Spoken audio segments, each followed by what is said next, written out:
Good morning dear students, कैसे हैं आप लोग। आई होप आप लोग ठीक होंगे, अच्छे होंगे, जहाँ भी होंगे अपनी पढ़ाई कर रहे होंगे और बेहतर तरीके से आपकी पढ़ाई चल रही होगी। मैं के Mishra from KCM college of education Lucknow से आप लोगों का साइंस का आज ऑनलाइन क्लास अटेंड करूँगा, जिसमें हमारा टॉपिक होगा ब्लड। हम सब ब्लड के बारे में इस क्लास में पढ़ेंगे और उम्मीद करते हैं कि आप लोग हमारा पूरा सपोर्ट करेंगे और बेहतर तरीके से अपनी पढ़ाई जारी रखेंगे। और उम्मीद करते हैं कि आप लोग जब भी यहाँ आए तो जो भी इस बीच में लंबे गैप में आप लोगों ने जो पढ़ाई किया है, जितने डेटा कॉलेज से दिए गए, आपको जो भी वर्क दिया गया, वो सारी चीज़ें किया हो और वो सब कंप्लीट करके वापस आएँ और जल्दी हम सब इकट्ठा हों और यहाँ पे फिर क्लासेस स्टार्ट हो। जब तक आप लोग यहाँ नहीं आ रहे तब तक हम सब अपने पूरे प्रयास के द्वारा आप लोगों के लिए बेहतर करने का प्रयास करेंगे और ऑनलाइन क्लासेस के द्वारा आपको आपके सिलेबस के सारे कंटेंट प्रोवाइड करने का पूरा प्रयास करेंगे। तो आइए समझते हैं ब्लड क्या है और ब्लड के टॉपिक को आज कंप्लीट करते हैं। हाँ तो बच्चों आइए देखते हैं ब्लड क्या है। ब्लड की बात करें तो ब्लड हमारे बॉडी में, पूरे बॉडी में फैला होता है और ब्लड कनेक्टिव टिश्यू के रूप में जाना जाता है, यानी संयोजी होता है। ब्लड जो होता है इसके बेसिक पॉइंट्स क्या है, जरा ध्यान दें। बेसिक पॉइंट्स की बात करें तो सबसे पहले ब्लड के स्टडी को कहा जाता है हीमेटोलॉजी, यानी study of blood called haematology. इसके बाद अगर फॉर्मेशन की बात करें तो ब्लड हमारे बॉडी में रेगुलर फॉर्मेट होता रहता है, बनता रहता है और इसके फॉर्मेशन को कहा जाता है हीमोपोइसिस, यानी ब्लड के फॉर्मेशन के प्रोसेस को हीमोपोइसिस कहा जाता है। अगर इसके फीचर्स की बात करें तो फीचर्स में इसके कलर को देखा जाए तो कलर इसका रेड होता है और ये ध्यान देंगे, स्पेशली हम ह्यूमन बीइंग्स के ब्लड की बात कर रहे हैं तो ह्यूमन बीइंग्स का ब्लड रेड होता है। इसके बाद अगर इसके pH की बात करें तो pH 7.4 होता है, यानी स्लाइटली अल्केलाइन होता है, हल्का क्षारीय होता है। और वेट की बात करें तो 7 to 8% ऑफ बॉडी वेट, यानी कि पूरे शरीर के भार का 7 से 8% होता है। और वॉल्यूम यानी आयतन जो होता है फीमेल्स में 4 to 5 लीटर और मेल्स में 5 to 6 लीटर। अब बात करते हैं ब्लड कंपोजिशन की। ब्लड कंपोजिशन जो कि हमारे सिलेबस का पहला पॉइंट है, इस पे चर्चा करते हैं। ब्लड कंपोजिशन का मतलब होता है कि रक्त के संघटक, यानी ब्लड किन किन चीज़ों से मिलकर बना होता है। तो ब्लड कंपोजिशन के स्टडी के लिए इसको बेहतर तरीके से समझने के लिए दो पार्ट में डिवाइड कर लेते हैं। पहला पार्ट हमारा लिक्विड पार्ट जो कि प्लाज्मा होता है और ये पूरे ब्लड का 55% होता है, और दूसरा पार्ट होता है सॉलिड पार्ट जो कि ब्लड कार्पसेल्स होते हैं, यानी रुधिराणु होते हैं, और ये ब्लड का 45% होता है। तो सबसे पहले हम समझेंगे प्लाज्मा क्या होता है, इसके क्या फीचर होते हैं और इसके क्या फंक्शन होते हैं। हाँ तो आइए हम समझते हैं प्लाज्मा। प्लाज्मा जैसा कि हमने बताया कि ब्लड का 55% होता है, ब्लड का 55% पार्ट होता है। और इसके फीचर्स को देखा जाए तो फीचर्स में इसका कलर येलो कलर होता है और येलो कलर के लिए रेस्पॉन्सिबल जो पिगमेंट होता है वो होता है बिलिरुबिन। बिलिरुबिन पिगमेंट के कारण ब्लड हमारा येलो कलर का होता है, प्लाज्मा स्पेशली। और बिलिवर्डिन भी एक पिगमेंट होता है जो कि रेस्पॉन्सिबल होता है ग्रीन कलर के लिए, लेकिन ये बिलिरुबिन जो होता है वो डॉर्मेंट पिगमेंट है प्लाज्मा के लिए, इस वजह से प्लाज्मा हमेशा येलो कलर का ही दिखता है। अगला पॉइंट है कंपोजिशन। कंपोजिशन की अगर बात करें प्लाज्मा की तो प्लाज्मा का जो कंपोजिशन होता है इसमें अधिकतर मात्रा में होता है वाटर, यानी जल, और इसका रेशियो देखा जाए तो 90 to 92%, यानी 90 से 92% जो होता है वो जल होता है, और सॉलिड पार्ट्स भी इसमें होते हैं जो कि 8 से 10% होते हैं। इसके बाद बात करते हैं कि जो सॉलिड पार्ट्स होते हैं वो सॉलिड पार्ट्स क्या होते हैं और कौन कौन से होते हैं। तो सॉलिड पार्ट्स को देखा जाए तो सॉलिड पार्ट्स को हम दो तरह से समझ सकते हैं, पहला इनऑर्गेनिक सॉलिड पार्ट्स और दूसरा ऑर्गेनिक। इनऑर्गेनिक सॉलिड पार्ट्स की बात करें तो इनऑर्गेनिक सॉलिड पार्ट्स में आयंस होते हैं, साल्ट्स होते हैं और गैसेस होती हैं। ये तीन तरह के इनऑर्गेनिक सॉलिड पार्ट्स होते हैं। आयंस की बात करें तो आयंस में sodium ion, potassium ion, chlorine ion, etc। इस तरह से बहुत सारे आयंस हमारे प्लाज्मा में होते हैं। साल्ट्स की बात करें तो स्पेशली साल्ट्स जो होता है NaCl, NaCl बहुतायत मात्रा में होता है। इसके अलावा कुछ और साल्ट भी होते हैं जैसे KCl, ऐसे साल्ट्स भी होते हैं लेकिन बहुतायत मात्रा में ह्यूमन बींग्स में NaCl होता है। इसके बाद गैसेस की बात करें तो गैसेस में O2, N2 और CO2 स्पेशली ये 3 गैसें प्लाज्मा में पाई जाती हैं। इसमें सर्वाधिक मात्रा में CO2 होता है। इसके बाद बात करते हैं ऑर्गेनिक सब्सटेंसेस की या ऑर्गेनिक सॉलिड पार्ट्स। तो ऑर्गेनिक सॉलिड पार्ट्स जो होते हैं ये proteins, digested nutrients, waste products, anticoagulant, defence compound और हार्मोन्स, ये इतने तरह के ऑर्गेनिक सब्सटेंस हमारे प्लाज्मा में पाए जाते हैं। अब इनको जरा समझते हैं। जो डाइजेस्टेड न्यूट्रिएंट्स होते हैं, डाइजेस्टेड न्यूट्रिएंट्स इसमें स्पेशली होता है amino acid, fatty acid, glycerol और विटामिन। ये चीज़ें होती हैं डाइजेस्टेड न्यूट्रिएंट्स के रूप में। प्रोटीन्स की बात करें तो प्रोटीन्स में एल्ब्यूमिन, ग्लोब्यूलिन और फाइब्रिनोजन, ये प्रमुखता से 3 प्रोटीन से पाए जाते हैं। इसमें जो एल्ब्यूमिन होता है, एल्ब्यूमिन की खासियत होती है कि प्लाज्मा का स्मॉलेस्ट प्रोटीन होता है और फाइब्रिनोजन जो होता है ये प्लाज्मा का लार्जेस्ट प्रोटीन होता है। इसके बाद बात करें अगर हम डाइजेस्टेड न्यूट्रिएंट्स में आपका आता है ग्लूकोज, और जो ग्लूकोज होता है ये 80 to 100 mg/100 ml होता है। इसके बाद इसमें कोलेस्ट्रॉल्स भी होते हैं। कोलेस्ट्रॉल का जो रेशियो होता है 150 to 260 mg/100 ml होता है। इस तरह से ग्लूकोज और कोलेस्ट्रॉल की मात्रा बहुत ही इंपॉर्टेंट होती है ब्लड में। और आपको पता होगा कि ग्लूकोज लेवल अगर कभी ज़्यादा हो जाता है, एक रेशियो से ज़्यादा हो जाता है तो एक कंडीशन बनता है, एक डिजीज काज होता है जिसका नाम है डायबिटीज। इसके बाद बात करते हैं वेस्ट प्रोडक्ट्स की। तो जो वेस्ट प्रोडक्ट्स होते हैं, वेस्ट प्रोडक्ट्स में स्पेशली हमारे प्लाज्मा में होता है यूरिया, और यूरिया 17 to 30 mg/100 ml होता है। इसका भी अगर रेशियो इससे ज़्यादा हो जाता है, मोर देन 40% हो जाता है तो एक डिजीज होता है या एक कंडीशन बनती है यूरीनिया।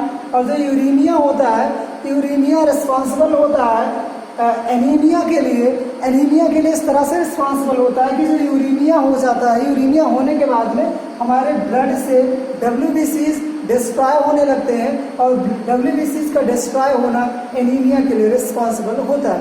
तो इस तरह से हम समझ सकते हैं कि कहीं ना कहीं वेस्ट प्रोडक्ट्स में यूरिया का रेशियो भी अगर बहुत ज़्यादा बढ़ जाए तो एनीमिया हो सकता है। इसके बाद बात करते हैं एंटीकोगुलेंट की, यानी कि ब्लड को कोगुलेंट होने से बचाने वाले केमिकल की बात करें तो वो होता है हिपैरिन। और हमारे पूरे ब्लड में हिपैरिन अगर ना हो, यानी कि ब्लड में हिपैरिन का जो रोल होता है वो ब्लड को क्लॉटिंग होने से बचाता है। अगर ब्लड में हिपैरिन ना हो तो हमारा ब्लड क्लॉट कर जाएगा और बॉडी में सर्कुलेट नहीं होगा। इसके बाद डिफेंस कंपाउंड्स ब्लड में होते हैं, यानी प्लाज्मा में। डिफेंस कंपाउंड में स्पेशली लाइसोजाइम और प्रोपोरडिन होता है।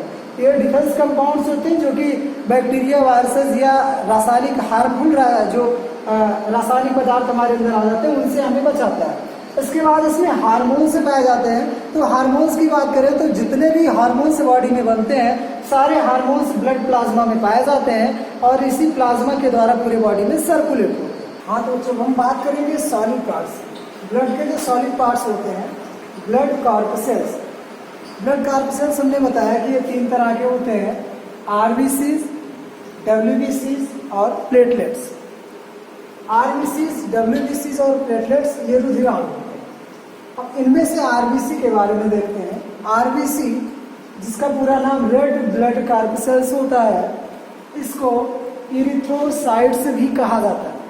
एग्जाम का क्वेश्चन बनता है इरिथ्रोसाइट्स किस रुधिराणु को कहते हैं, तो आपका आंसर होगा RBC। अगर इसके फीचर्स की बात करें तो फीचर्स में सबसे पहला पॉइंट कलर इसका रेड होता है। साइज की बात करें तो 7.5 म्यू माइक्रोन इसकी साइज होती है। शेप की बात करें तो बाइकॉनकेव और सर्कुलर होता है, और इस नॉन न्यूक्लिएटेड होता है, यानी कि ब्लड का इकलौता ये सेल्स होती हैं जो कि न्यूक्लियस नहीं होता है। माइटोकॉन्ड्रिया और गोल्गी बॉडीज जैसे कुछ है जो सेल ऑर्गेनेल्स होते हैं ये एब्सेंट होते हैं। एंटीजन की बात करें तो एंटीजन RBC में ही पाया जाता है। एंटीजन और साथ ही साथ RH फैक्टर्स जिसके आधार पर ब्लड ग्रुप का डिवाइडेशन होता है। तो एंटीजन और आरएच फैक्टर्स दोनों ही आरबीसीज के सेल्स के सरफेस पे पाए जाते हैं। और हीमोग्लोबिन की बात करें तो हीमोग्लोबिन आरबीसी का ही पार्ट होता है और हीमोग्लोबिन 26.5 करोड़ पर 1 आरबीसी, यानी एक आरबीसी मॉलिक्यूल जो होता है, एक आरबीसी अणु के साथ में 26.5 करोड़ हीमोग्लोबिन मॉलिक्यूल्स लगे होते हैं और उसमें पाया जाता है। और हीमोग्लोबिन जो होता है ये हीम और ग्लोबिन से बना होता है। हीम लिपिड होता है और ग्लोबिन प्रोटीन होता है।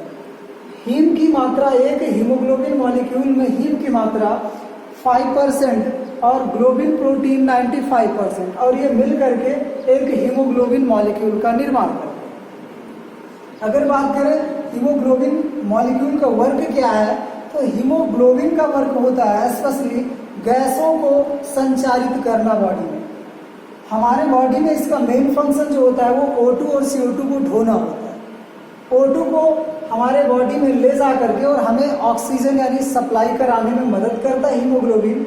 अगर इसके बाइंडिंग की बात करें तो एक हीमोग्लोबिन मॉलिक्यूल 4 मॉलिक्यूल O2 के साथ में बाइंड करता है, यानी कि एक हीमोग्लोबिन 4 ऑक्सीजन मॉलिक्यूल को जोड़ सकता है। कार्बन डाइऑक्साइड मॉलिक्यूल भी हीमोग्लोबिन के साथ जुड़ करके फेफड़े में आते हैं बॉडी पार्ट से। हाँ, एक बात यहाँ बड़ा इंपॉर्टेंट क्वेश्चन बनता है कि जो कार्बन मोनोऑक्साइड होता है, कार्बन मोनोऑक्साइड, वो भी हमारे हीमोग्लोबिन के साथ जुड़ने की क्षमता रखता है। और ध्यान दीजिएगा, कार्बन मोनोऑक्साइड ऑक्सीजन और CO2 दोनों से ज़्यादा मात्रा में जुड़ने की क्षमता रखता है। यही वजह है कि जब कहीं पे भी जहाँ आग जल रही हो और धुआं निकल रहा हो, आप जानते होंगे कि जब धुआं निकल रहा होता है तो उसमें कार्बन मोनोऑक्साइड प्रोड्यूस होता है, और आग अगर जल रही होती है, धुआं नहीं निकल रहा होता है, यानी कि बिना धुएं के आग जल रही होती है, तो उसमें कार्बन डाइऑक्साइड, यानी पूर्ण दहन में कार्बन डाइऑक्साइड, आंशिक दहन में कार्बन मोनोऑक्साइड निकलता है। और कार्बन मोनोऑक्साइड जब ऐसे कंडीशन में हम जहाँ पे कार्बन मोनोऑक्साइड ज़्यादा हो, अगर वहाँ चले जाएं, जैसे धुएं में चले जाएं, तो हीमोग्लोबिन मॉलिक्यूल CO2 और O2 की अपेक्षा ज़्यादा मात्रा में कार्बन मोनोऑक्साइड को जोड़ता है और इस वजह से हमारी दम घुटने लगती है। इसके बाद अगर हीमोग्लोबिन की और बात करें तो हीमोग्लोबिन जो होता है 12 से 14 ग्राम पर 100 ml होता है फीमेल्स, यानी महिलाओं में 12 से 14 ग्राम होता है पर 100 ml, और पुरुषों में 14 से 16 ग्राम होता है यानी कि पर 100 ml। हीमोग्लोबिन 45 to 55 लाख से होते हैं हमारे बॉडी में, यानी कि 45 से 55 लाख, स्पेशली फीमेल्स में 45 से 50 होता है लाख, और 50 से 55 लाख से मेल्स में, पुरुषों में होता है हीमोग्लोबिन मॉलिक्यूल। हाँ, एक बात समझिएगा कि हीमोग्लोबिन मॉलिक्यूल्स की मात्रा अगर बॉडी में ज़्यादा बढ़ जाए तो उस कंडीशन को कहते हैं पॉलीसाइथीमिया, जो कि डिजीज होता है। और हीमोग्लोबिन की मात्रा अगर घट जाए, एक लेवल से ज़्यादा घट जाए, तो कंडीशन बनता है एनीमिया। आरबीसीज जो होते हैं, आरबीसीज का फॉर्मेशन बॉडी में जो होता है वो कहलाता है इरिथ्रोपोइसिस, यानी कि आरबीसी का निर्माण होने की प्रक्रिया इरिथ्रोपोइसिस कहलाता है। और आरबीसी का निर्माण यहाँ पे क्वेश्चन बनता है कहाँ होता है, तो एडल्ट्स में तो बोन मैरो में होता है, लेकिन जब हमारा बॉडी निर्माण हो रहा होता है एक भ्रूण की अवस्था में, तो उस कंडीशन में एम्ब्रियोनिक सेक यानी भ्रूण कोष में, और जब भ्रूण कोष के बाद के स्टेज में लिवर और स्प्लीन, इन दोनों में भी आरबीसीज का निर्माण होता है।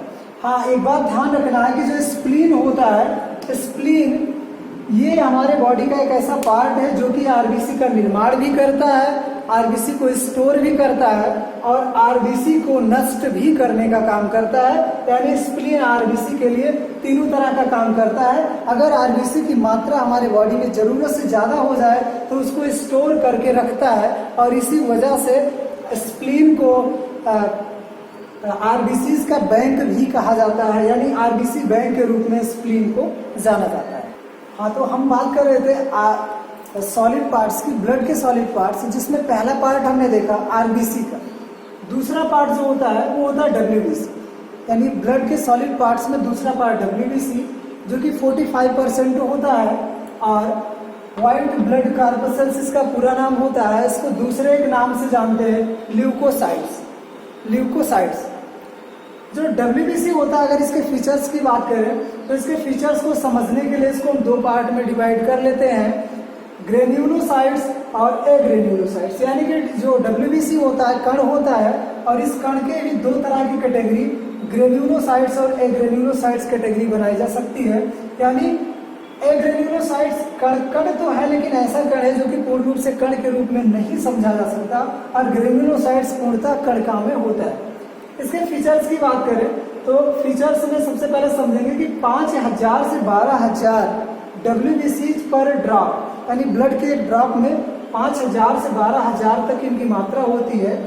और जो ग्रेन्यूल्स होते हैं, ग्रेन्यूल्स इनको कलर किया जा सकता है। ये ग्रेन्यूल्स यानी कि जो कणकामय अवस्था में ये ब्लड में पाए जाते हैं, इनको कलर किया जा सकता है। यानी जो कलर ब्लड को कलर करने के लिए डाइज होती है, उनको ये सोख करके अपने आप को कलर्ड कर सकते हैं।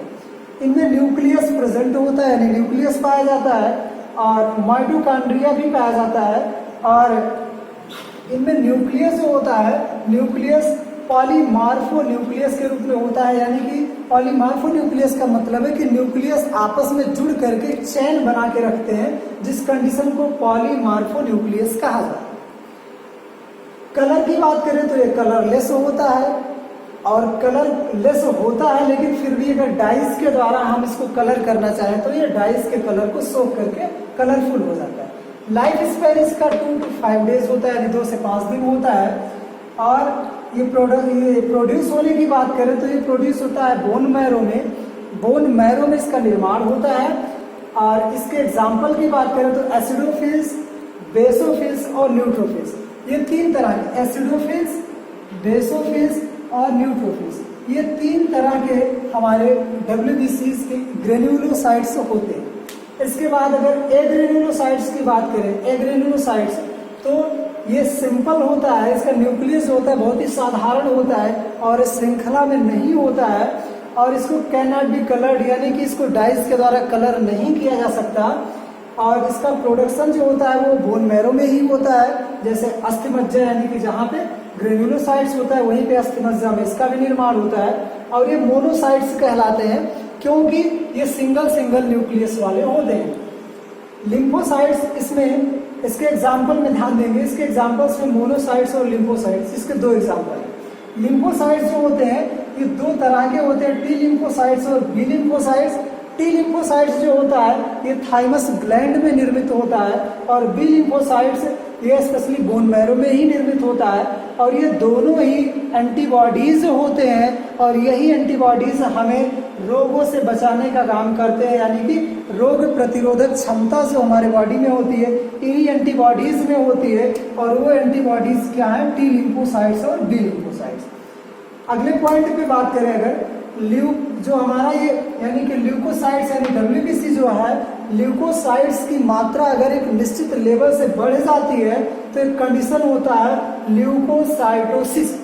ल्यूकोसाइटोसिस, और ल्यूकोसाइटोसिस एक डिजीज है जिसको ल्यूकीमिया के रूप में जानते हैं, ल्यूकीमिया के रूप में, जिसको ब्लड कैंसर भी कहा जाता है। ल्यूकोसाइट्स की मात्रा अगर जरूरत से ज़्यादा घट जाए, यानी लेवल से डाउन हो जाए, ज़्यादा घट जाए, तो इसको ल्यूकोसाइटोपेनिया कहते हैं, और ल्यूकोसाइटोपेनिया भी एक डिजीज है। तो इस तरह से WBCs जो होते हैं इनके फीचर्स होते हैं, और इनका बॉडी में हमारे रोल होता है। अब अगले टर्म पे हम देखते हैं प्लेटलेट्स। हाँ, तो बात करते हैं प्लेटलेट्स की। प्लेटलेट्स को थ्रोम्बोसाइट्स के नाम से जाना जाता है, थ्रोम्बोसाइट्स।